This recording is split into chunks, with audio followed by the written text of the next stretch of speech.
Marwah Festival. It is a pleasure to have you guys back. If in case you find me funny, please laugh, okay? Because I can't see you smile, okay? So, what separates Generation Y from X? What's a boomer? And oh, hello, Generation Z and A. Welcome to the circus. How old is each generation? Are they really that different? It's easy to see why there is so much confusion about generational cohorts. If you've ever felt muddled by this alphabet soup of names, you're not alone. If I'm being honest, I am born in 1997 and I'm a Gen Z, but honestly I relate more to millennials. The real frustration hits you when you realize that millennials are the highest spending generation in 2021. My parents can relate. Hello leaders and welcome back to Vidarbha Literary Festival. It is a pleasure to have you all back, all in great spirits and especially good health. My name is Arushi Nayak and I'm especially happy to be your host because it is Christmas time, mistletoe and wine, children sing Christian rhymes with logs on the fire and gifts on the tree. Time to rejoice in the good that we see. Now millennials, if you don't know this song, thank you. If you don't really know the song, are you really a millennial? Now I would like to invite my own father, Mr. Jitendra Nayak, to come here and give his opening remarks. He's an oldie, but still a goldie. Let's have a round of applause. Thank you, Arushi. A warm welcome to all of you who have come here for this run-up event. Good evening, everyone. And thinking capital, intellectual capital, and cultural capital of any city, place, town has got to do a lot with the city's thinking fathers, the citizens who are involved in enhancing these capitals. And I think literature has a big role to play in doing that. And it was, I belong to a group of book lovers, and we do a simple book review of non-fiction every fortnight. And it was out of this group which was thinking together that this idea sprung up, that why not we have a Lit Fest, and why do we need a Lit Fest in the city? Because this group and many of them who are privileged would often or every year go and visit the Jaipur Lit Fest and Delhi Lit Fest and quench their thirst for getting to meet these wonderful authors, their ideas, the wonderful research they do. And it was with this thought that some of this part of this group got together and these founders decided to launch this Big Lit Fest. This was way back not way back, just a couple of years ago. And it culminated in what we now know as the Vidarbha Literary Fest. And we had the first of such event in February of 2020. And I've never been to a Lit Fest before. So for me, it was an experience I was looking forward to. And when I saw the array of authors, many of whom I didn't know, but I got to hear and learn from them their ideas, it was something exhilarating for me. I mean, I realized the value of a Lit Fest and what it does to a town, city, place, and its capital. It's really the currency for its soft, what shall I say, soft wealth. So a city like Nagpur, we have everything here, but we felt that there was this gap. We didn't really have a Lit Fest. I mean, there is great literature here. There's a lot of literatures here and a lot of consumption, but don't we need a fest where we can bring all this together and exchange these ideas and get to meet these wonderful people? That was the whole thought. And the first edition was wonderful, beyond overwhelming, in the sense footfalls were not really expected. And with that, and in that fest, I had the good opportunity of actually being part of it. I actually got a friend of mine to come down from Singapore and do a talk on two of his books which he has written on his travel to Pakistan and the Sikh legacy there. And I had the opportunity to moderate. And for me personally, that was a real high, because that's something I never did. I never had the opportunity. Neither is there an ethos in this city which allows you to get all that. And I think Big Lit Fest really filled in that gap, especially for the English literature, that genre. And so here we are. Last year was a miss for most things, but fortunately we've been having some run-up events, and today is something I'm looking forward to. My daughter's given a heads up to all of you, and yeah, like the oldies, I can see quite a few oldies here who really would like to understand what these millennials are really up to and how to understand it, because I have got two, okay?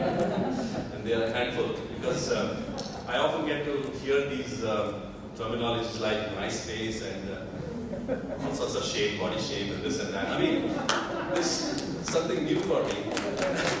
So I'm really looking forward to Vivan throwing some more light on this and how we can really understand this and how, I mean, it's time for us to change. You know?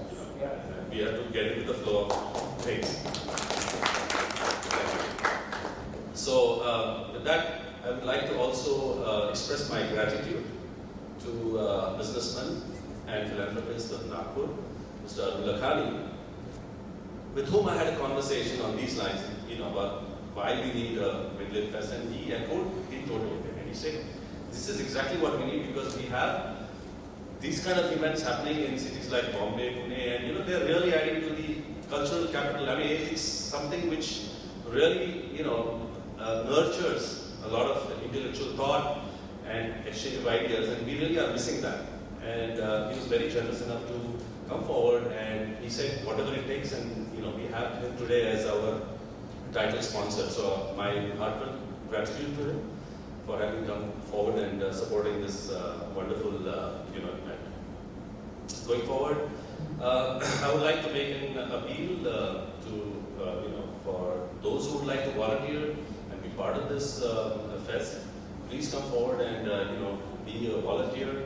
You could, if you have CSR funding in your companies and you have the mandate to support such a venture, please come forward and offer your CSR, you know, become a patron.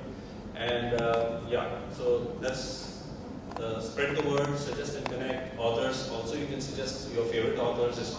They have to necessarily be non-fiction. Yeah, and Sachin Jagirdar is the contact person for that. With that, yeah, the next run-up event is on Jan 22nd, and you'll all get information on that on the website as usual. And I think I'll stop here and give the mic back to Arushi. Thank you very much. And again, once again, a warm welcome. Thank you, Dad. So, moving forward, as you all know, VLF is known to have special segments, and today we are going to showcase a local author. Today's author is a licensed corporate lawyer who also loves to maintain a social presence with his ongoing podcast and a YouTube channel. He is a newfound author of a book which will please all the millennials in the house, I'm sure. But before I tell you all about it, here's a trailer to prove that.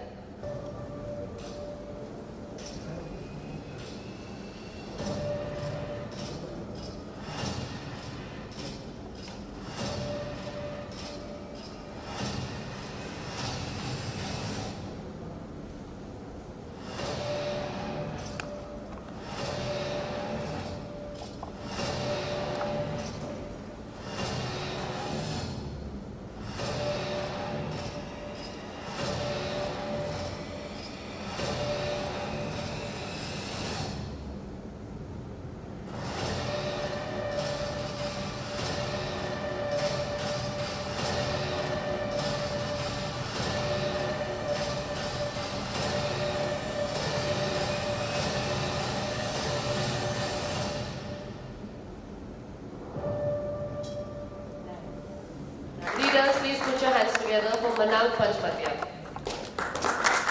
So Arushi, thank you so much to VLF, to Vanessa, to everyone who's organized this amazing event.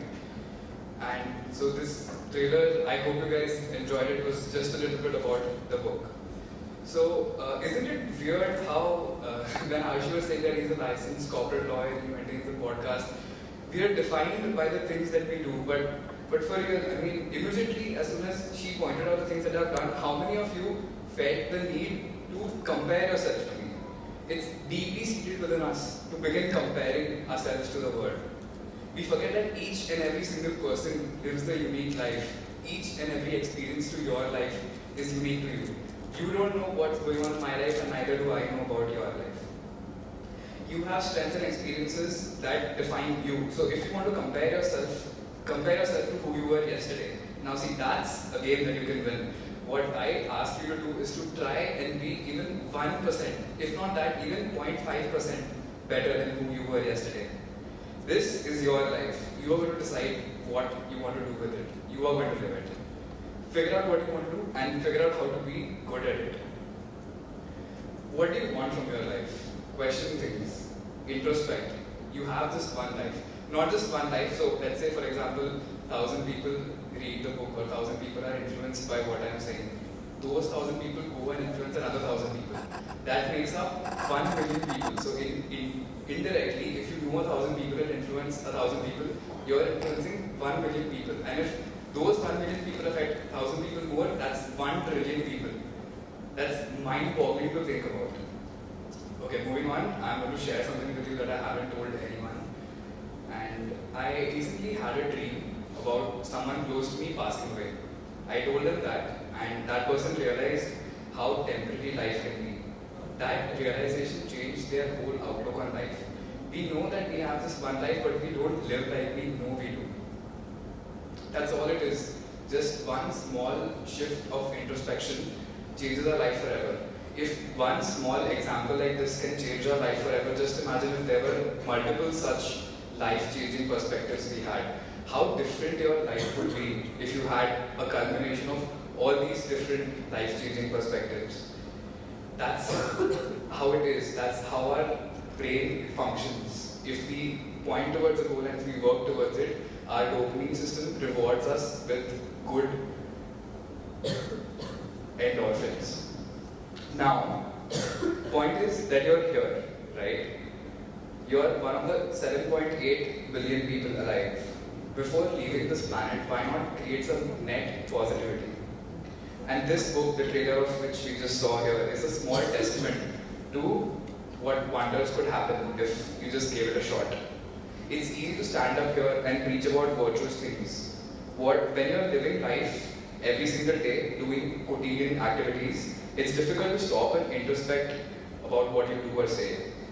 This is exactly what I've taught you to do in my book. After reading the book, you'll be someone who thinks not only about what you do, but you'll also think about what others did.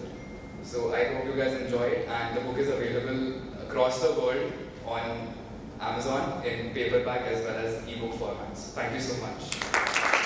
That was amazing. I'm already going to buy it, and he's actually my childhood friend. So that's amazing, and congratulations to you, Malank. Moving forward, please allow me to introduce our moderator of the evening. Here's some things about her that scream millennial.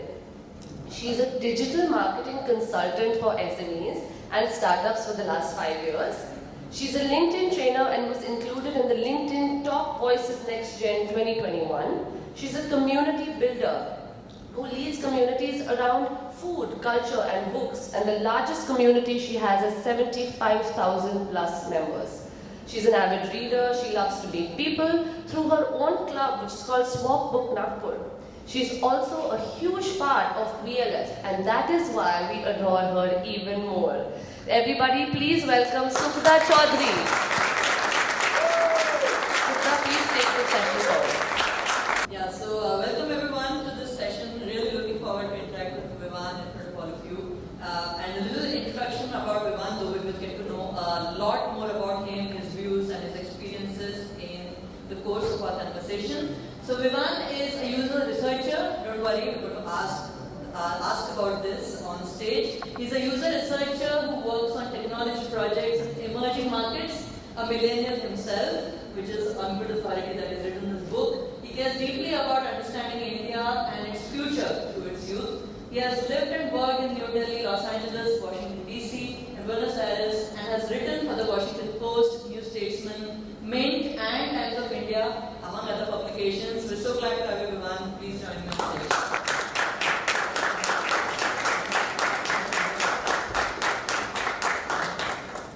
So Vivan, welcome to Nagpur, welcome to Vivan Fest. And first off, I'm going to start this conversation by asking you, what does a user researcher do? Tell us more. That's like the $1 million question. And what user researchers basically do is, or what I do, is I work with tech companies, startups mostly, that are trying to acquire and onboard users in India.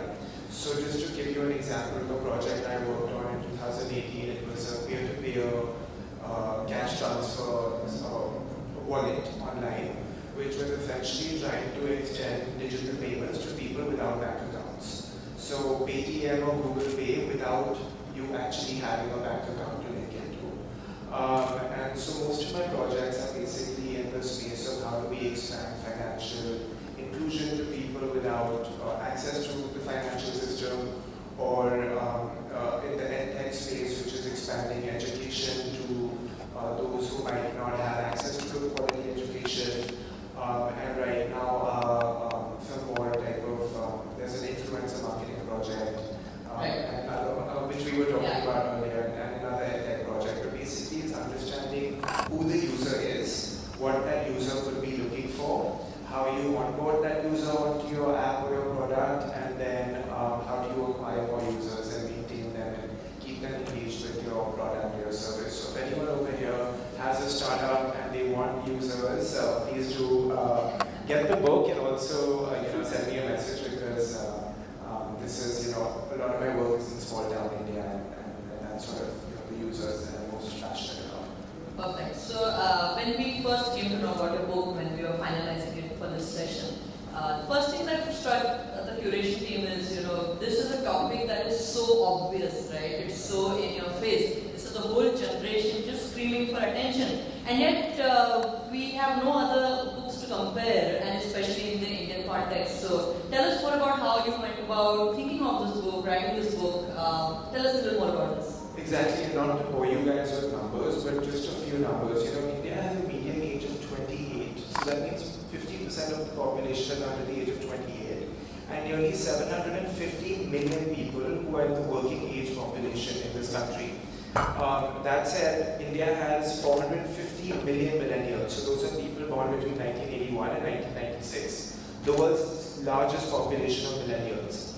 And how I got to writing this book is I was working at a think tank in Delhi. For those who are not intimately familiar with what think tanks do, is we essentially research and write public policy. And we were trying to, we were working at the intersection of technology and the economy, and we're creating policies for young people without a whole lot of knowledge of young people. Right? In 2017, when I began the first, searches for, information on my book, and I would Google Indian youth or millennials, the only type of, search results that would show up, or books that would show up, were Western.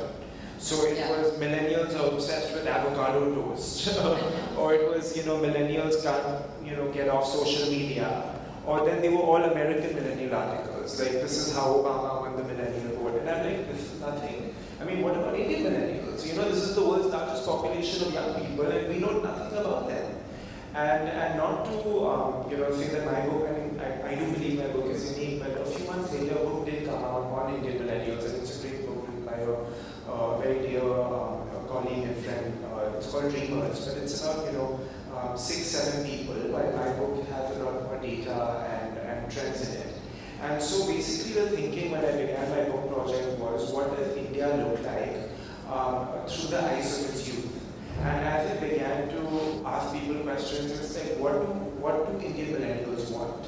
So this is a generation that's strong in numbers, and in a few years it's going to acquire more power, political power, economic power, cultural power. But what do these people really want? What are the types of jobs do they want, and are they able to get them? What are their views on things towards marriage and religion and sex and gender? And finally, how do they vote and why? Because at the end of the day, young people are voting in increasing numbers in India today.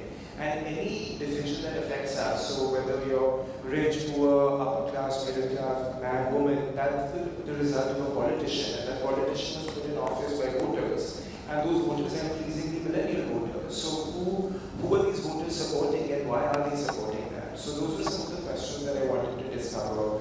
And most of my, the book draws on more than 900 interviews I did myself, mostly in small town India, along with the data set that, I'll stop talking in 10 seconds, that the Center for the Study of Developing Societies collects every 10 years. So it's a combination of my anecdotes along with trends and data that really helps me put together a comprehensive biography.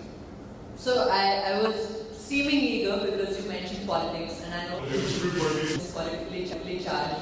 They might not, relate when we call them political, but they all have a deep interest in today's politics. And that's something I found interesting when I read your book, because there's a comment I read in an article that said maybe a generation earlier, politics was a once in a 5 years phenomenon, right? We thought about politics in the run-up to a major election, and then it was largely out of your life. But today's generation is different because even small acts are political to them.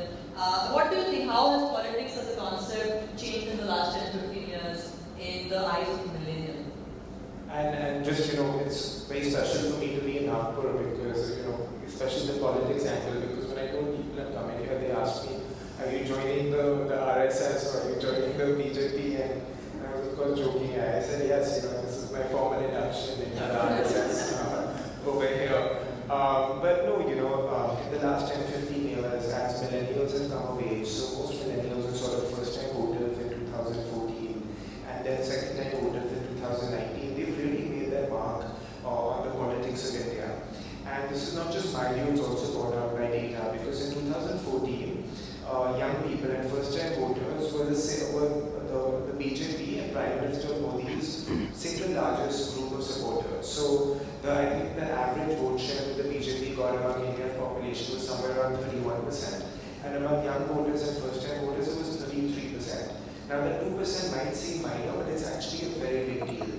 And when you go particularly in Hindi-speaking India, and when I was doing the fieldwork for my book, so it was two big campaigns that I was on. So the 2018 state assembly elections in MP, Rajasthan, Chhattisgarh, and then the 2019 general elections. And at least in the Hindi states where I was at, most millennials, when I asked them who were you voting for, it was almost like a stupid question that I was asking, because it was like, how could you even ask me that? I'm obviously voting for the BJP and the Prime Minister. But that was not actually so obvious, because if you look at 2019, the economy had 45-day unemployment. I mean, it's only gotten worse since then. And a lot of the promises that were sort of put on center stage in 2014 were not delivered. So the 100 million jobs were not delivered, the bullet trains were announced, but they haven't, of course, been built.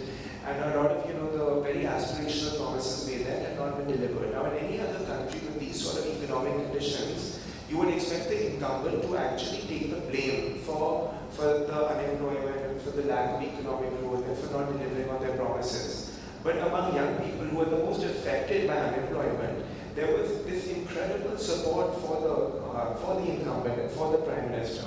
So I was really interested in why that is. And of course I explore this in the book. But what I say is that, number one, millennials in India today want leaders who eat, speak, and pray like them.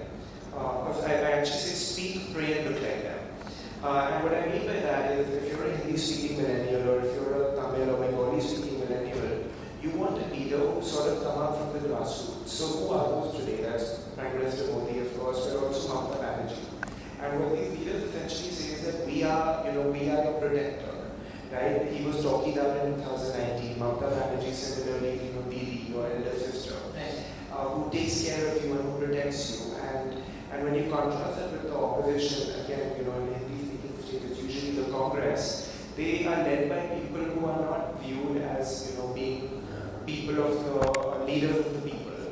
Particularly when it comes to language, which is a very emotive issue. So if you're again a Hindi-speaking millennial and you see I'm just saying from the point of view of the people I spoke to, you see the Prime Minister and here's someone who rose up from the sun of being a tea seller and now he's, in the Prime Minister's office, he's selling out stadiums across the world in New York, in London, and Sydney. And your thinking is, if he can do it, so can I. Right. And similarly for Mamata Banerjee, she, her entire campaign, which was, an incredible campaign in March, like everything had been deployed against her, was that I am one of you, I am local, I'm from Bengal, and I'm going to deliver these programs and schemes for Bengali people. And so she sort of became the protector of the people. And then I also see that millennials want leaders who look like them. And of course, most leaders in India are quite old right now. But if you look at Prime Minister Modi as well, he sort of discarded the white kurta pajama that everyone else And he wears, these stylish outfits that a lot of people are like, oh wow, look at him, he's like so well dressed.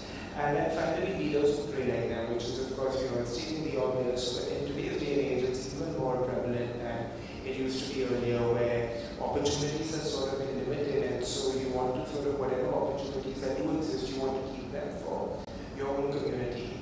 So that's obviously one aspect. I don't want to go on for too long, but sort of the second piece of millennials in politics is that millennials want leaders who take bold action. And so what that means again is that demonetization, which if you look at macroeconomics was a terrible decision. But when I went out and I was in Indore and I was talking to young people over there, and they were like, we loved it, we love demonetization. I met a young woman in Mysore whose father-in-law was admitted to hospital around that time, and she really had a hard time. She actually had to beg people for money to pay for his admission. She was still a huge supporter of demonetization because she was like, at least someone did something. At least someone is taking the system on. Similarly, the Balakot airstrikes, again, there wasn't a whole lot of information about them, but they're like, at least somebody is, standing up to Pakistan. And so if you look at the other sort of popular politicians in India today, they're supported by young people because they're taking these bold actions. It's easy to put it on Instagram and make a meme and put it on Facebook and circulate on WhatsApp. Exactly. Right. So, but what you're saying also sort of circles back to this whole idea of identity, right? So, I mean, if you go to our parents' generation, their main identity was, work, maybe their caste, maybe their community, or traditional markers of identity. But today you go to any dating app, right? You open Bumble, Tinder, Hinge, IM, and the identity markers are quite different. You have foodies, you have gym rats, you have photoholics, you have all sorts of labels that people give them. So what are your observations to your research for identity markers, and how has this changed? What do you think? So, I can only speak to what exists today. I can't speak to what happened with happening 20 years ago because I was like 5. But today what I found is that in terms of identity, is that a lot of people in urban areas no longer view caste as their identity. So it's sort of become more of my job is my identity. But that's with an urban, more white collar, affluent sort of millennial. When you go to tier 3 cities and when you go to villages, the caste identity is still extremely prevalent, and it's very much, as I write in the book, it's in the air in their breeds. And so, a lot of this is out of choice. That some people are doing this, but a lot of it is also because that's just how it is. Life has not changed a whole lot. So in a lot of these places, caste groups continue to live, segregated with their own communities. And so that's when it becomes the identity. Also because for so long, and even today to a large extent, your caste determines your profession. So for example, if you're a Nai in Madhya Pradesh, you're a barber. And in my book, I actually write about someone who is a Nai but is not a barber. And sort of, what his identity, takes on. And he was actually trying to get a government job. But what I'm trying to say is that in terms of identity, there's a big divide that's emerging between, urban, white-collar India and tier 2, tier 3, and, rural India where caste is still far more prevalent. Yeah, so I think one thing I would like to point out to the audience is this book is majorly centered around non-urban India. So he's really done the effort of going to say Jabalpur, Indore, Bhopal, Mysore, for example, and talking to the people there. And in the light of these towns, so as you said, most of our reference material for millennials is US-centric, and then you have very different ideas of what a liberal is or conservative is. You have issues like pro-life, which are not relevant in India at all because we're so chilled out about abortion because we have friendly laws for abortion. Compared to the US, we are chilled out about abortion. I would say we are very lucky to have abortion and gun laws in India. I would say that. But if you were to say take a view at millennials and rural and urban combined, who would you call as a conservative in India and who would you call as a liberal? Exactly, that's such a great question, and I find that so relevant to the conversations we're having in India right now, especially on social media, because liberal and conservative don't actually apply that much over here, because you can find someone who has liberal attitudes on certain social issues, but then has fiscally conservative attitudes on economic issues. And in India, at least the economic debate does not in American or Western system, communist or socialist, right? Like nearly every political party, like the welfare programs that you see over here, that BJP states have and also non-BJP states, these are very socialist, redistributive welfare programs.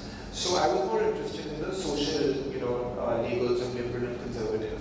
Now, at least in the Western paradigm, conservatives are those who are more interested in preserving traditions because they are scared of the future. So they are, and what that means is that, we like the marriage system the way it is because if you upend that, we don't know what comes next. Similarly, then when you link it with religion, abortion becomes a liberal versus conservative issue because it's so tied to Christianity. But over here, of course, we don't have that. So I felt like this label does not really apply to India and Indian millennials because we don't really have those conversations about abortion or about So it's a big blur. gun laws. Exactly, it's a big blur. But what I found more interesting is that what are people's views on things like marriage and the debates over here are not about, once again, about abortion, but they're about, the consumption of meat or religion or even sexual identity. Those are more relevant over here. So those are what I was more interested in asking about. Got it. There's a very interesting portion of the book which talks about entrepreneurship versus getting a job in a private company versus getting a government job. And I think those findings are very surprising. I'll leave it to the readers to find out more through the book. What do you feel has entrepreneurship really risen up to the gap between private and government? What is happening? What do you feel? So absolutely, there's two. I'm going to answer that question in two ways. The first is just to give you guys some data numbers. Is that 65% of young Indians today, so that's 2 out of 3 millennials, list a government job as their top priority. And when I say that, that's not an IAS, IFS type of job, but it's a beyond level position at like the railway office. That's literally like, fetching me in and getting tea. And I met people who were leaving, private sector jobs to apply for these types of government jobs. And I asked them why, why are you doing this? And they're like, well, number one, private, if it's very unstable and I could lose my job at any time. And, I won't get benefits. So I'd much rather get a job that pays me a little less. But I know I'll have this job for life. Now, in a lot of places, a lot of people, maybe in this room, but definitely in India, metropolitan cities benefited a lot from liberalization. And so in these cities, there exists sort of this belief that young people all want their own startups, so they all want to work at Deloitte or Goldman. But the thing is that liberalization did not transform the rest of the country the way it transformed Delhi and Mumbai and Bangalore. And what I mean by that is if you look at just say the manufacturing sector's contribution to India's GDP, it was the exact same percentage in 1991 as it is today. And manufacturing is where in percentage, so absolutely of course it grew. And if you look at any other country, the way they got rich and the way they created their middle class was through a manufacturing sector. But what we did is we sort of had a services heavy industrialization, or liberalization. And so we created this IT sector that now everyone wants an IT job, and nothing else remained changed. And so people are like, oh, well, there are some IT jobs that are available. So these coaching centers started, but there weren't other company jobs that happened. Now the few manufacturing jobs that were created, they were all unstable, they were not formal jobs. So that means that you can be fired at any time. Now the employers in this room would really like that, but the young people and those who work in these jobs, it's actually very unstable for them. So in the book, I shared the story of a man who had been working in a factory in Rajasthan for 6 years, and he needed to go get married. He literally needed to take 5 days off from work, and his employer told him, "You'll have to quit and rehire you at your base salary." I think we can all sort of acknowledge that that's a problem. And you're not going to create a middle class, or you're not going to, create change among young people to want these jobs if this is how people are treated in these jobs. Now, of course, a lot of economists will make the argument that you have labor surplus, and that there's 10 people who want this one job, so it's okay. Exactly. But the thing is that at the end of the day, these jobs have to have some level of dignity. And unfortunately, a vast majority of the private sector jobs in India actually don't have dignity. So people are like, I'd much rather have a government job, it gives me prestige, it'll help me in my marriage prospects, I know I'll have it till I'm 60, so why not just do that? And so 2018, 2019, there were so many stories that were coming out. There was one that first the TOI reported and then the Washington Post carried as well. 19 million people had applied for 63,000 jobs in the UP railways. And out of them, there were MBAs, PhDs, MTechs, people of extraordinary qualifications. And that job means something like 6,000-7,000 rupees a month. The second aspect is there's a lot of people who are actually breaking this trend. So in my book, I talk about this woman named Nazneen. And her story is very interesting. It's not someone who's representative of millennials, but it is a very millennial story in that Nazneen is someone who I met in Hyderabad. She's a domestic abuse survivor. And she got married and she and her husband moved to Qatar and he started, abusing her. He'd lock her in the house and leave and all of that. And somehow she, got help from the embassy and escaped. And she came back home to Hyderabad and she was pregnant. She was a couple months pregnant and she was on YouTube one day. And on YouTube, she sort of watched this one video, and I don't know how many people here spend time on YouTube, but it can be a rabbit hole at times. And she just saw this one video, and it was a makeup tutorial in Hindi.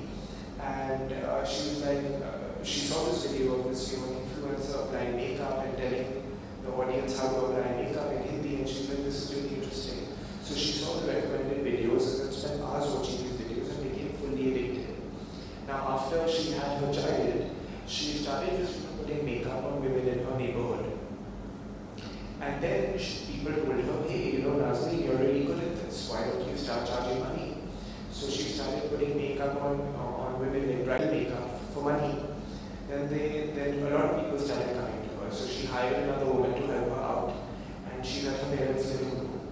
And then eventually demand, became so much that she learned more skills. And she learned, hair cutting and eyebrow threading and all of that. And it got to a point when I first met Nazneen, she was opening her own salon, employing a staff of 5 in Hyderabad. And everything she learned was from YouTube. And her word of mouth was WhatsApp and Instagram and Facebook.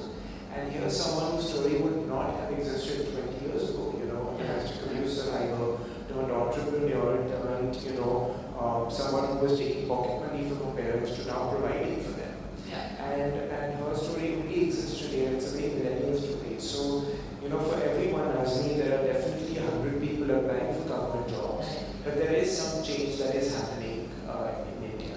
So I would request everybody in this room, the next time you meet maybe somebody in manufacturing or next time you meet somebody who you assume wants a private job, just ask them if they've considered a government job. The answer might be very surprising. They might have already attempted some exams a couple of times. So that was fascinating. Another thing that I would like to ask you about is how millennials treat religion, right? So one very, very counterintuitive thing is a lot of young millennials are not ritualistic at all. They might not have visited a temple in ages, but you make one sensitive statement about religion and they get affected. So what is this conundrum, right? They still identify as deeply religious, though they will not participate in anything their parents tell them to. But how do you explain this? Yeah, exactly. So that's a very interesting paradox. I met so many young people who would tell me I'm very religious. And then I'd be like, oh great, how often do you go to the temple? And I don't know when I last went, like a couple years ago. I was like, okay, well have you read, the Gita, the Quran, or whatever book of the religion that you follow? Oh, no, I haven't. Do you know what the rituals are about? Oh no, I don't really, know. But they take part in all of them. They go to they go to all of the processions and they go for, the Ravan and Diwali and all of that. And so I began to, find this really interesting and I'm like, what's going on over here? And so the first aspect is that these festivals are, great. When you're sort of unemployed and there's not a whole lot going on, in small town India, the festival is like the best time of the year because you get to see everyone and you get to dress up. So it sort of gives you a really amazing, social interaction that you don't have at other times of the year. which of course you get it by association of your religion. But the second thing that I found is that religion is providing, religion and spirituality are providing a lot of young people with identity that they otherwise lack. And what I mean by that is, I'm going to tell you guys the story of someone I met earlier this year who is not in the book because the book was done before I met her, but is very illustrative of young people. And so this lady, she's a woman I met in Gurgaon, and she is the follower of a sect which I'm not going to name, but that has been in the news in Haryana for, the founder or the leader is in jail, on sexual assault charges and all of that. And here's this woman who is a hardcore, believer of this sect. And I asked her, why? There's so many, cases that women have filed and all of that. And she's like, the ashram is the only place where she felt safe. And where the ashram is the only place where she could have identity and she could have conversations with other people her age. And what I mean by that is that in her village in North India, she's not really allowed to leave her home after the sun sets, after dark. But at the ashram, she can go and have these amazing conversations with other young men and women her age that she can't do at home. That's number one. Number two is that when she tells her family, मैं तो ashram जा रही हूँ, nobody questions her. You can't question such a thing. So, that's the only place where she has freedom. Because otherwise in her village, she's always judged by how is she looking, what is she wearing, who is she talking to. And this is very much a part of life for young Indians outside of, the cities in this country. But in the ashram, she has these amazing, interactions that she doesn't have in her real life. And when you keep taking that identity thread forward, and why a lot of, urban professionals are turning towards religion, is because at the end of the day, I think the earlier speaker was also saying that when you look at me, you think of me as a corporate lawyer, but that's just my job. Similarly, for a lot of millennials, if they work in a BPO or even if they don't have a job, we're still defining their identity in terms of their profession. But in your religion, you have this other identity that, it says that this is sort of like the group I belong to. And it provides you with that sense of, community, collectivism, and belonging that we are increasingly seeing less and less of. So you might say that because of increasing individualization, exactly, we are now gravitating back. So it's also counterintuitive. Exactly. Yeah. Right. Absolutely. Talk to us about marriage, relationships. What have you observed when it comes to millennials in India? So when again, there's this impression if you watch Bollywood movies, and this is Bollywood in particular, not regional language, but when you watch Bollywood movies, you would think millennials are obsessed with, disobeying their parents and, chasing their girlfriends across the country and going on road trips with their friends and, having these, amazing romance, international romance, you're dancing in Switzerland and in Argentina and all over the world. But reality is completely different. And why do I say that? Because 84% of married millennials, and that's just the data. When I did my own surveys, I found more than 9 in 10 have had arranged marriages. And a lot of these are, arranged in the sense that the parents will introduce the kids, but a majority of them are hardcore arranged marriages, where they're like, this is the boy you're going to marry, and that's it. And in some cases, they have not met them until the wedding day. That still happens. It's not just, a old story is that our grandparents tell us, but it still happens in a lot of communities today. And I found that, most of the married millennials I was talking to, like I said, more than 9 in 10 who were married had arranged marriages. And I asked them, so how did that decision come about? In a lot of cases, it was like people just didn't bother to pursue the love, marriage path because they just knew it was never an option for them. And why is that? Why was it never an option for them? Because for a lot of young Indians and for a lot of millennials, we have to understand that India, median age of marriage for men is 21 and for women is 19. So 50% of Indian women by the time they're 19 are already married. And 21, and for men that number is 21. And so what that means is that these people largely do not have their own homes. They don't have jobs where they can live on their own. And this also applies to older millennials. They don't have jobs that can really help, let them get buy their own homes, and in many cases even rent their own homes. So when you're living with your parents and you lack that financial security, when you lack that, your own finances, it's very difficult for you to disobey the choices that they have made for you. And so in some cases, it can just be your parents are annoyed at you. But you take that one step forward, they throw you out of your house, so now you don't have a place to live. You take that one step forward, there's threats to violence, and you take that one step forward and people get killed. And this is not just a thing that happens in North India, but it happens even in South India. In my book, I talk about a gentleman named Kevin, who's from Kerala, and he was a Dalit Christian who fell in love with a Syrian Christian. Now, even within the Kerala Christian church, there's hierarchies and there's a caste system. And so Syrian Christians are considered at the top, while Dalit Christians are not. And the girl's parents were like, you can't marry him. So her brother and a few others killed him. And what's really interesting in this case is that the girl's mom was actually Muslim, and the dad was Syrian Christian. But the mom was, from a very well-off family. So when you look at it at the end of the day, and what I write in my book is that most millennials cannot actually afford to fall in love. Because at the very least, your parents are angry at you. But at the extreme, you've lost your house, there's steps to your violence, or you get killed. And that's because of financial insecurity. So it's a sad statement when love is a luxury, right? Exactly. Yeah. So one thing that related to this question, one interesting thing that maybe outside this room you might all have noticed, the age at which Indians get married has largely remained unchanged, right? Even though we've gotten more educated, we've gotten more money, gotten more cultural capital, so to say.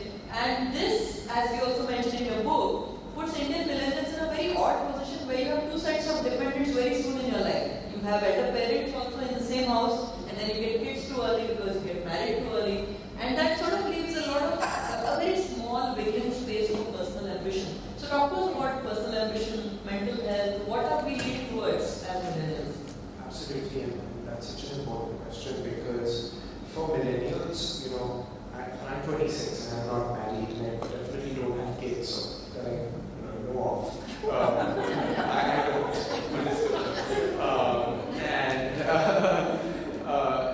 But for most other men my age, they're dads, and this is the fact that you go to a rural area and you talk to a 26-year-old and he's married with kids.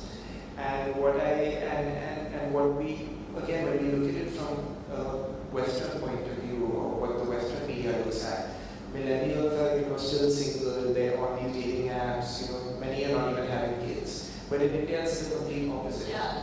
And what that means is by the time you're 23, 24, when, someone in London or San Francisco might be leaving their Goldman Sachs job to join a startup, because they don't have any other, responsibilities or people to think about, they can take that decision, right? So you can be at Goldman in New York and you're making whatever, $120,000 a year, and you quit your job and start your own thing. Now your own thing can either completely fail or it can become New York or Silicon Valley's next big thing. You don't know, but you can take that risk because it's just you that you're thinking about. In India, by the time you're 23, 24, you have a wife or a husband and you have to think about. So making those decisions becomes much, much harder, right? So what that means is that, from a personal ambition point of view, you end up making decisions that are not, that might not have that incredible payoff.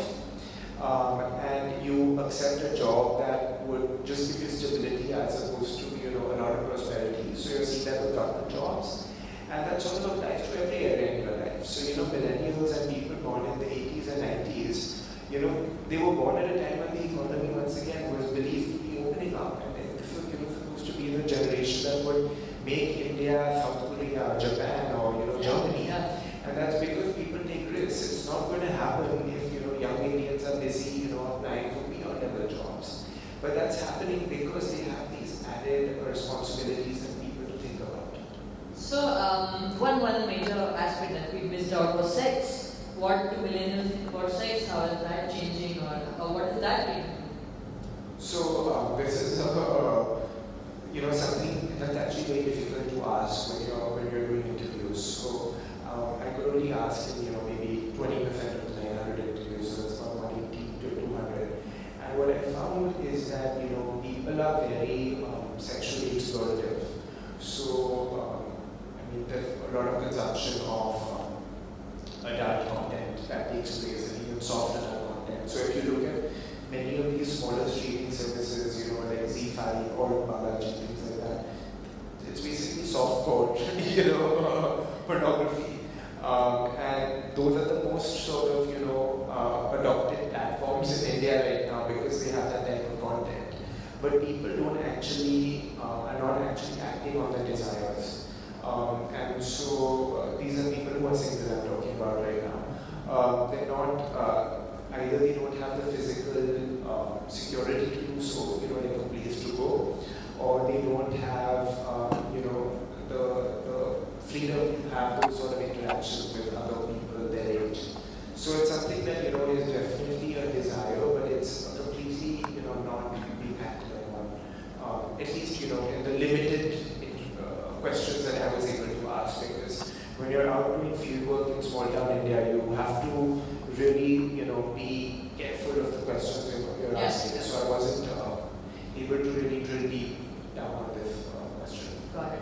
And I think one of the last questions that I would like to ask you before we open it up for questions from the audience is the Indian education system, right? This big behemoth that is funded by the state. We've all been having our interactions with it on some level. We know a teacher or we know somebody who went to a government school. And I think the major consensus is that the Indian education system has been setting us up for failure in a lot of ways. And it, as I said about the aspirations of millennials, right? So this plus the responsibilities plus the financial situations, everything is just a big setup for disappointment. So what have you found about the Indian education system, about millennials and their interaction with the Indian education system? Tell us a little more about that. So for those who haven't read the book, it's divided into 4 sections. And the first section, so that's 25% of the book, is devoted entirely to education. And that's because when I started doing my field work, I realized that every factor and every decision in the life of Indian millennials is influenced by the education that they received. So even though most millennials are definitely not in school and also not in college anymore, I really went out to government schools, so in Bihar, but also private colleges in MP, and the Infosys Training Center in Mysore, which is the world's largest corporate training facility. And so these are 3 very different sets of institutions. And what I found is that you have this really bizarre capitalist sort of laissez-faire economic system that, where for-profit education along with very heavy state control and regulations have all sort of, combined into this unique cocktail, which has just led to incredible failure. And what I mean by that is that, number one, you have an education system that's not teaching people how to think, but it's teaching them what to think. So that in itself is a problem. But what that really system is about is, it's not about education, but it's about filtering. It's about filtering people towards IIT, it's about filtering people towards medical colleges, and it's about filtering people towards UPSC exams. And so that's why you have this coaching industry. If you go to Indore, if you go to Kota, if you go to parts of Hyderabad and AP, the only economic activity and industry in many of these towns is the education industry. So I'll give you an example. Indore, not too far away from over here, it's considered a very thriving city. And I've been there a bunch of times, but the predominant economic activity in Indore these days is the education industry. So there's like hundreds and thousands of coaching centers. There's hostels that have come up for the students over there. There's accommodation that's come up for the parents of the students, because a lot of times the moms will accompany them. And there's food and laundry, all of that's come up. There's one locality in Indore called Bhavanpur, and in that there's a building where there's 200 colleges in one building. Oh my God! Say that again. 200 colleges and coaching centers in one building. Wow. I went to some of those, in one room. And in one of those, the instructor was an engineering dropout. So someone who dropped out was teaching people engineering and charging them, exorbitant fees for this type of education. And what I basically found is that you have a system where the public schools and even the private schools have failed to provide them the education they need for these tests. So now a private sector, solution has popped up, and people now have a little bit of money because of a welfare program, or they sold their land, and they were told like, oh, if you put your kid in college or if you send them to a coaching center, they'll get a better life. So they've done that. Like, that's the only thing they know. And now there are these, systems, and they're still not getting their education, and they're still not able to, crack these examinations. So you have a lot of, really incredible anxiety and unmet aspiration, which is not healthy. And people are like, well, I did it. I went to college, I went to the coaching center, and I spent all of this money, I spent all of this time, and I still don't have that life. Right. And it's really creating a lot of, anxiety among young Indians. And about Infosys, so I spent about 5 days at the Infosys campus in Mysore, and it's the world's largest corporate training center. And I was talking to executives, I was talking to the people under training over there. And what they were basically, just to give you guys context, it's this amazing campus in Mysore, and when you step into the gates, it does not actually feel like you're in India, it feels like you're in Singapore. There's these, golf carts that take you around, and there's a multiplex and a golf course and a cricket pitch and everything, everything you ever need. And they have 10,000 new hires over there who they train for 6 months into basically, they give them a 3 or 4 year education compressed into 6 months because they hire kids from colleges, engineering colleges, but they found that these people are not actually able to do the jobs they need them to do. And these are actually engineering and computer science graduates. So Infosys then invests a lot of money and time into providing them with those skills. And the executive literally told me, we don't hire for knowledge, we hire for aptitude. So the ability to impart knowledge. Right. And I'm like, Infosys can afford to do it. But if someone were in this room were to start their own tech company tomorrow, there'll be a lot of computer science graduates available, but very few who will actually be able to create a product for the entrepreneurs in this room. And so what happens? Either you're not able to create that product, or you have to spend 10 times what you would otherwise to train them or hire a trained person. And it's really, now economically this is not healthy because, the startups in Bangalore that are all financed by these VC funds are able to do it, but the other entrepreneurs who have good ideas are not able to do it. And so it's a real vicious cycle that we're in right now.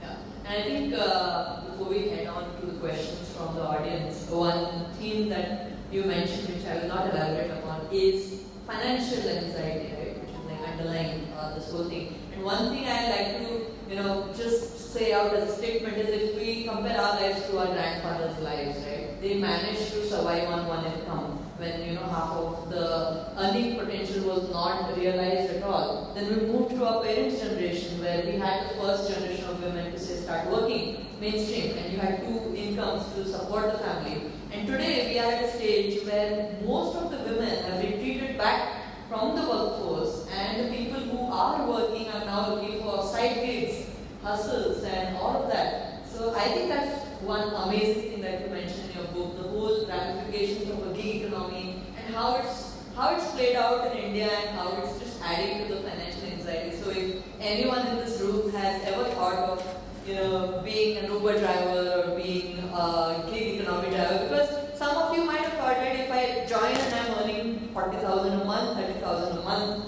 what should I worry about? So yeah, I would really congratulate you for a great effort to this book, and I really hope a lot of people end up reading it, especially millennials, and more so decision makers and people in government and people defining public policies. So big congratulations on your debut book.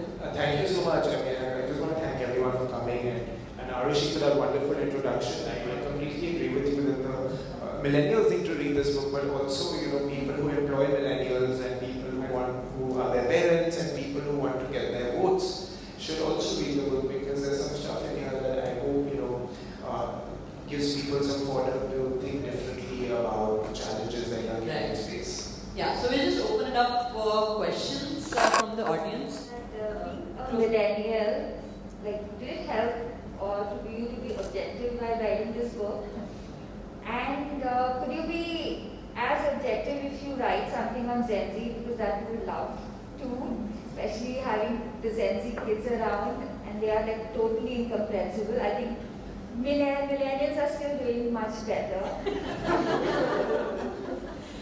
And also putting them in boxes, does it help? Does it like, because I am 81 and I have a kid sister who is 96, like we cut square for this millennial thing.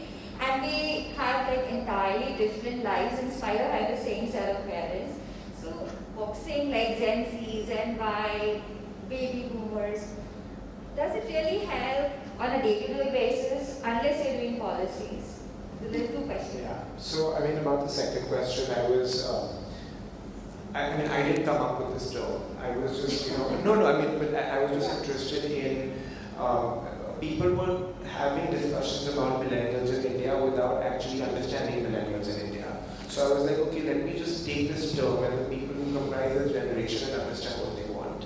And naturally, like you said, someone who's born in 1980 or 79 will have much more in common with someone born in 1981 than someone born in 1981 with someone born in 1996. But as I write in my book, I do find this bracket to be particularly helpful because if you were born in 1981, you were about 10 or 12 when liberalization happened. And if you were born in 1996, it happened 5 years earlier. But the economy still had not fully opened up. So I was born in 1995 and I still remember a world without, internet everywhere. And when I wanted to connect to the internet, I had a dial-up connection and, those boxes and you saw the, little computer connecting to the globe and then the globe connecting to the computer with the red X on it. It was so frustrating. But kids born in 1999 have not had that experience, and they've not sort of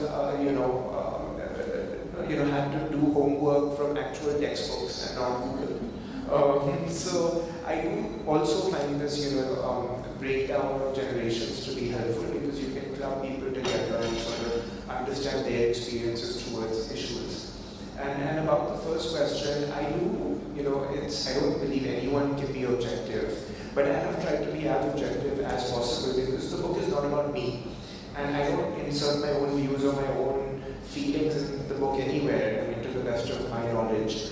I sort of take the view that the book is about the people that I've met. So oftentimes when, if I was say in Bhopal, for example, and I was interviewing people over there, I would agree with everything they said, like even with views that were not my own. And similarly, if I would meet someone who's the complete opposite of them in Tamil Nadu, I would agree with everything they told me. Because that's how you get the best answers out of people. My job is not to go and educate anyone, it's not to go and have an argument or a debate with anyone, but it's just to understand their views and write them down. At my first book launch event in Delhi, someone in the audience had actually assumed me to be a big supporter of the government because the remarks I had shared about the people I had met, were about how the millennials I was meeting were big supporters of the government. Now, whether that may or may not be true, I was just sharing what people were telling me. And so in that sense, I do believe that I've tried to be as objective as possible.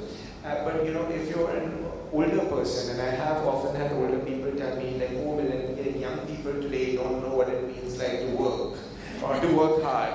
And to that I really take offense, and I'm not objective because I'm like, well, this isn't, you guys, were in the division, making provisions 10, 15 years ago, and you guys are supposed to create, sort of the conditions exactly for young people to have jobs today.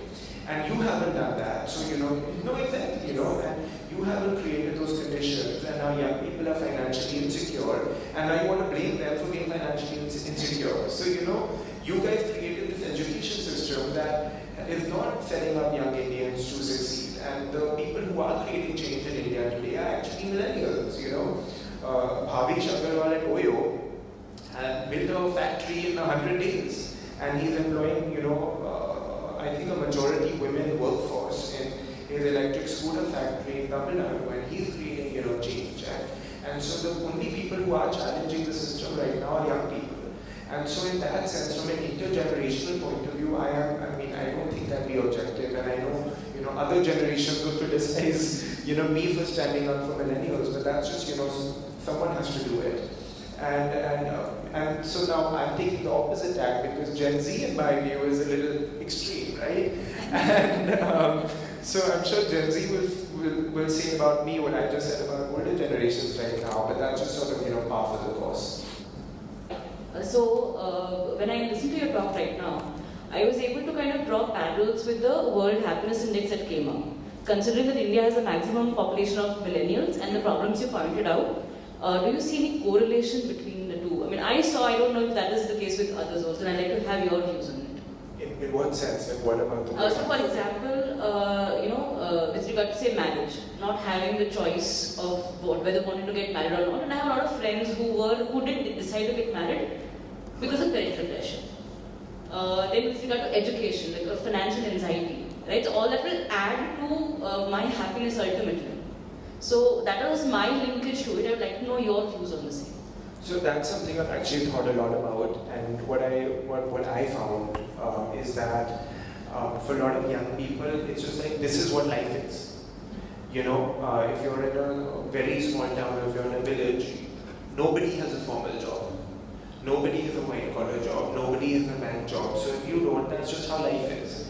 If you have an unstable job, that's just how life is. Again, for the same person, and these people are a majority in the country. It's that having an arranged marriage in 2021 is what everyone does. So if you have it, it does not make you any different. And because it doesn't make you any different, you're not any more or less happy than anyone else. Similarly, when it comes to people who have experienced some sort of failure in their lives, it's always viewed as, there's something wrong with me, which is why this happened. And it's not because of the system. And when a lot of the cases, anyone else would make the argument that it is because of the system that this failure has occurred. So the fact that, there aren't a lot of jobs is actually not a problem of young people, but it's just that those formal jobs don't exist in those areas, so, which is why they're not able to get them. So in terms of actual happiness quotient, it's counterintuitive, but it is higher in India than it is in the US because, a lot of these problems are sort of systemic. So young people, in some cases they take the blame for them, but in others it's just like how life is. Everyone has the same predicament.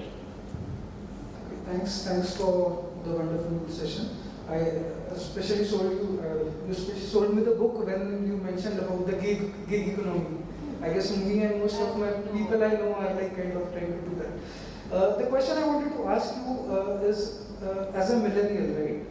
We are a lot of time on social media, right? And our opinions are very easy to manipulate, right? And you told that we re-elected a government which did not maybe fulfill all its promises, and there are a lot of examples like that. So, is our generation or are the millennials very easy to fool despite having Despite being woke. yeah, and despite having access to social media and the internet, or like because of it? And my second question is, are we a bag of contradictions? Because we have maybe terms like work-life balance, but we are a generation who are ready to work maybe 14, 16, 18 hours a day. We are a generation who would say that we have phrases like body shaming and all, but yet Kapil Sharma is one of the best or most celebrated comedians in India right now. And the stars we kind of Virat Kohli is kind of our biggest cricket star right now.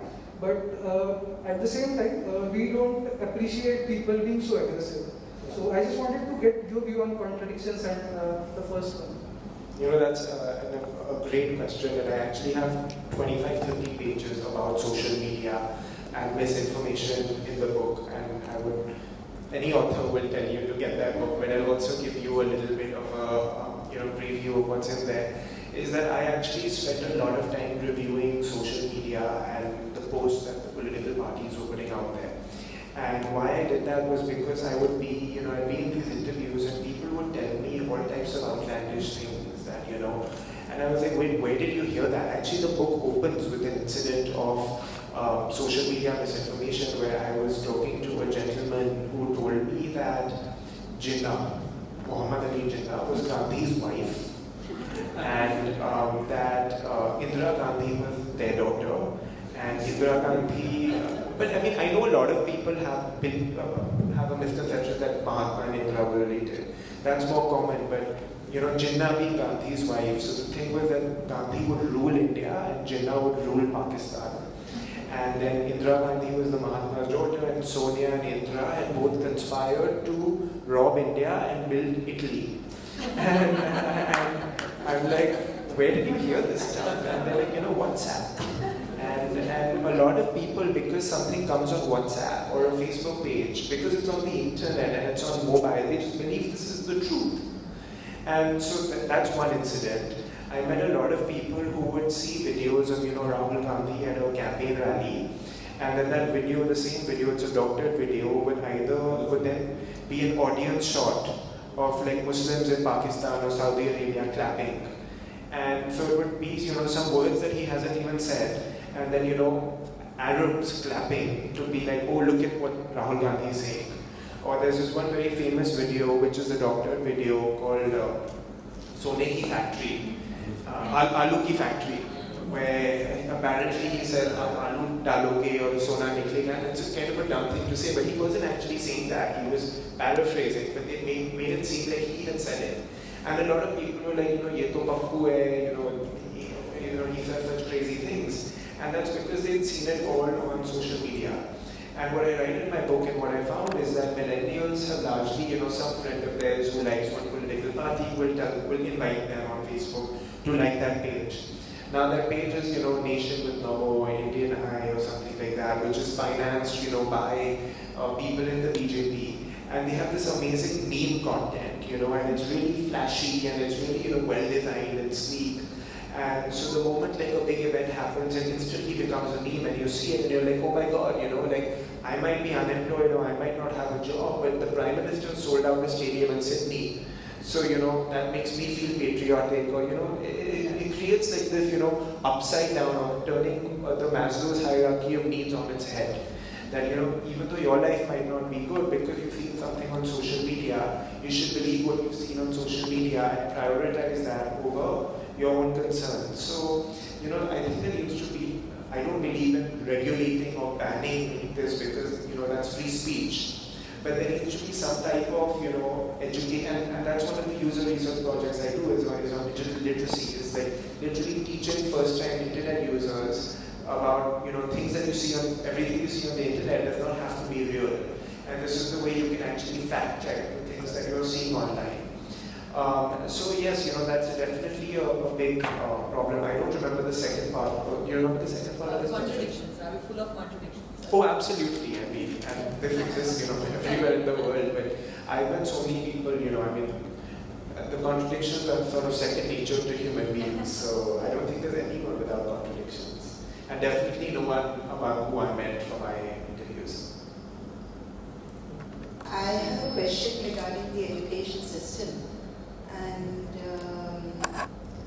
as a teacher, I have also taught spoken English, and I have been trying to get people to break out of this learning by rote habit, because it won't help in learning a language. And I find a lot of resistance to stopping this habit. And the parents usually say, "वो तो पढ़ने की पढ़ने रट लेता है, बहुत speed से कर लेता है." And I find it sad also. I feel it has seriously affected the cognition of generations. So I wanted to ask you, do you find any revolt in the millennials to this, or do you find the millennials I know are probably not the right millennials or the wrong millennials, but they do seem quite sharp and alert. But I cannot somehow relate them to others who go to schools and say, please, they do answers, write them all on the board. So I just can't see how, where this comes from. Is it just that, the millennials I know are the wrong ones?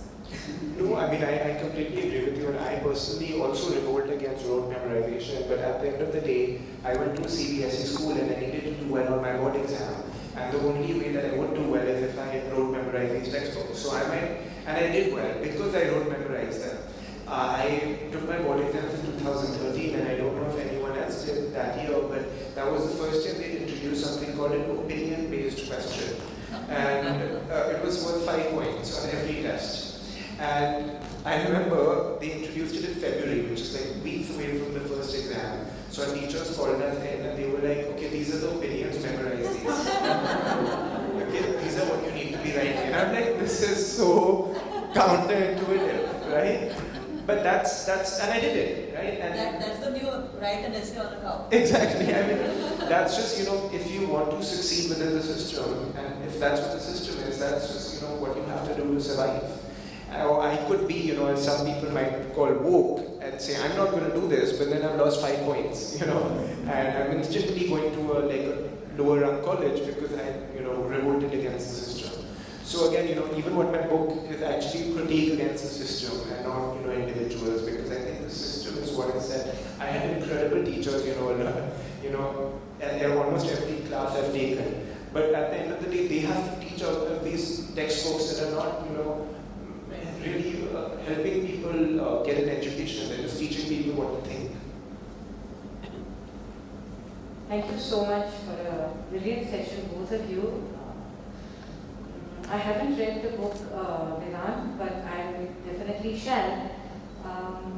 Because I want to also know what has been the creative process here. How have you done your creative writing? Because I have not read the book, I do not know its style. Is it journalistic prose? Is it a narrative? Is there a story here? Answer that directly, and the indirect is how do you go about writing this? I mean, this confident voice that you have is amazing. Congratulations. Thank you. And you've done such a marvelous job of explaining whatever has been bugging you literally, that you put it down here. So what made you write? What made you take up this particular subject? Being a millennial yourself, you're a very young millennial. My son is your age. So I would love to know your voice as it comes to you and put it down on paper. And it's such a lovely, young, confident, articulate, and thinking voice. Thank you. So the critical thinking which went into this, as well as the creative writing process, please. Thank you. I really appreciate that. And I hope you enjoy the book whenever you do. I'm sure I will. Thank you. To answer, all of your questions in one go, I'll just tell you how I went about it. I was looking at the think tank in Delhi, like I mentioned, and it was, interesting work, but I just felt like I was writing policy briefs that no one was reading, kind of disconnected from what was really happening in India, and I wanted to understand what was happening on my own. And so then I was talking about this earlier, is that I actually don't identify as a writer. So I've written for different publications and I have this book, but I don't call myself a writer or a journalist because I only write about things that I'm really passionate about and about stories that I believe no one else is talking about. And so when I first, the book idea popped into my head and I quit my job, I was like, what have I done? I quit like this prestigious job and I'm like, Madhya Pradesh, on these, in these small towns, away from my friends in Delhi and, all of that, and the US, and what am I doing with my life? And I've never written for anyone before, I've never done any type of field work, how am I going to go about this? And what I did was that, number one, I think, what is unique to my book is I took myself out of the equation. So I do write by saying, I was here, I was in Jabalpur, or I was in Bombay, or I was wherever. But this is the person who I met. And I found them interesting because their story is one that is not being talked about. And so the book sort of weaves personal stories of people I met with data and trends that will allow you to make your own impressions of young people in India. So, for example, when I talk about 84% of Indian married millennials have had arranged marriages, I will put that figure out there, but I don't want to bore people with just numbers. So then I'll put the story of someone who defines that trend. And I'm like, this person I met in Jaipur, and she's a really good example of this trend. And here's why so many young people are having arranged marriages. So I think it's a blend of journalism with narrative, non-fiction. That's in the book. But it very much is sort of almost a diary, but an impersonal diary of where I was going and the people I was meeting without my own opinions. And of course, a lot of people who might not agree with what I'm saying will say that it's very opinionated, and they'll say that it's very biased. So people who follow me on Twitter will and who don't agree with impression. But the way I sort of went about it is that, this is ABC person in this town and they really well define this trend, and people in Delhi, people in Mumbai, people who have money, or people who are business owners or policy makers don't know about this story, and that's why I want to tell you about them. Thank you.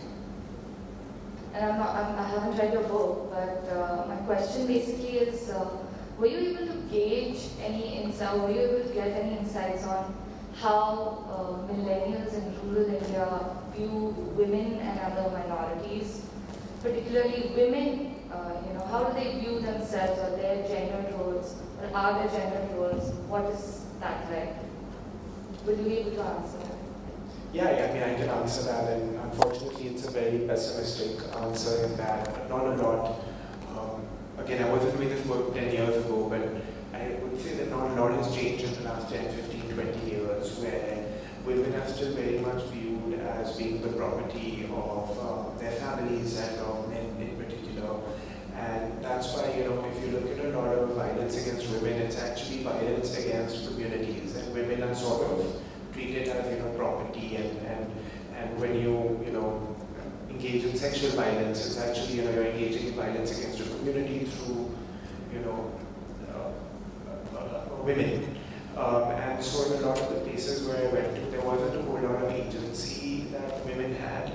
And this is not actually just rural India, but even in places like Bhopal and in bigger cities, that women did not have a whole lot of agency. And in my book, I actually write about a woman who is a professional, and she and her husband are both professionals and they're married.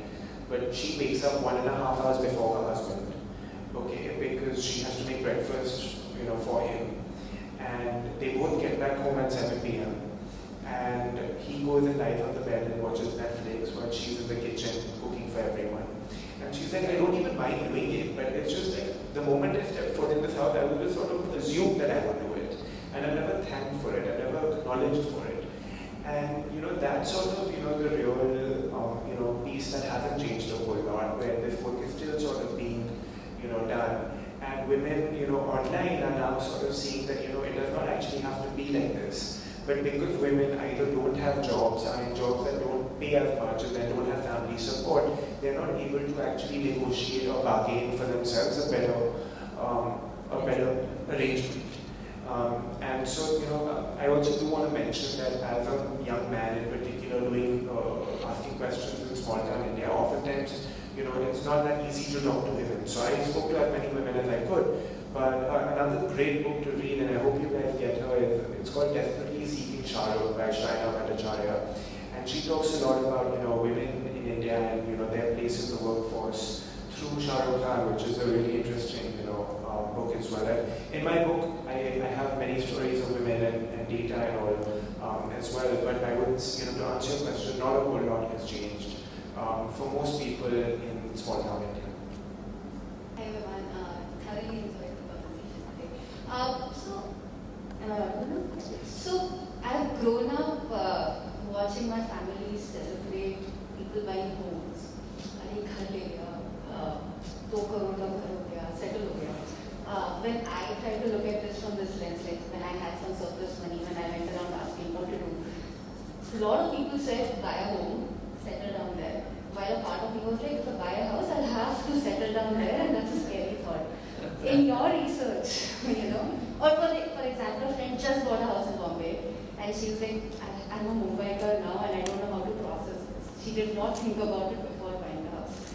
In your research, I know you have been in smaller towns. What is that aspiration? Do people still work towards buying a house and then get settled, or the definitions of settlement have changed? Yeah, to be honest with you, I met maybe less than 5% of the people I met were homeowners. And I would actually love to talk to your friend, because they are, I've never met anyone like that, especially someone buying a house in Mumbai. It's like, wow, like they've really made it. Because for most young people today, including people who have the best jobs, in financial services or banking or whatever, buying a home in big cities is so unaffordable. The same house that my parents bought when they were my age, I would never be able to afford it. my age right now, or anyone else in sort of, my background would not be able to afford that house, but they were able to. And so, but far fewer people had money, so it's a trade-off 20 years ago. But less than 5% of the people who I met were actually homeowners. Most were living at home, including 35, 40-year-olds who were living at home with their parents. Because, that's a type of job that will allow you to make a down payment on your house, and then, gives you the stability and the income to make monthly payments and all of that. Not that many. And I would say they're almost limited entirely to the tech sector and a small, like slice of financial sector jobs and those who are family businesses and things like that. But not a whole lot of people who are, in the grey sort of informal economy in India. Last question. Hi everyone. I loved your book. I think it was a non-fiction based and your objectivity, the nuance which you write was really impressive. Long back, I used to work with a think tank as well, and my experience with speaking to millennials was that, as if you've spoken a lot about identity markers, and I felt that when they identified themselves, a lot of that was done in negation. Like, I'm not this, I'm not, especially in comparison with their parents, maybe, mostly. Did you also, because you spoke to like 900 of them, did you also feel similarly? And if yes, do you think there's a reason for that? Oh, absolutely. And going to the question I was asked earlier about women, I met a lot of women who would tell me I am not a feminist. I am not a feminist. And just to talk about feminism for a second, a lot of young Indians, both men and women, assume it to be hating men, when it's actually about equal rights and equality. But I particularly found it among women that they were like, I'm not a feminist, or I am not, a housewife. Some people are like, I'm not a housewife, even though they were doing domestic work. I also found among a lot of minorities a desire to say, I am this, but I don't believe in this. You get what I'm saying? That to sort of integrate with the majority. And it's not just religious, but even, caste and all of that, is that, I'm not a minority. I am a minority, but I do not support reservations. And a desire to sort of, say that, to just be a part of the majority and to have like this type of, this sense of belonging. So I definitely saw a lot of that. If you read the book, I haven't talked about it. So maybe, when the paperback comes out, I'll include that in there. But it's definitely something that exists, but I didn't, really drill down on it. Thank you everyone for your lovely questions and really impactful again. Wow, what a beautiful session, guys. Vivan and Sukta, you all have obviously induced a woke perspective in all of us. That's the last time we're using that word. Okay.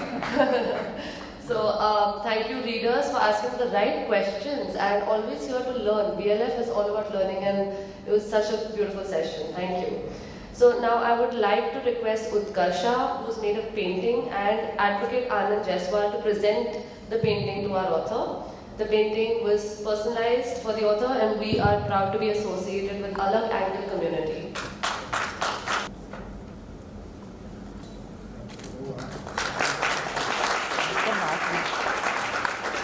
Advocate Anand Jaiswal is also a VLF patron, which makes it even more special.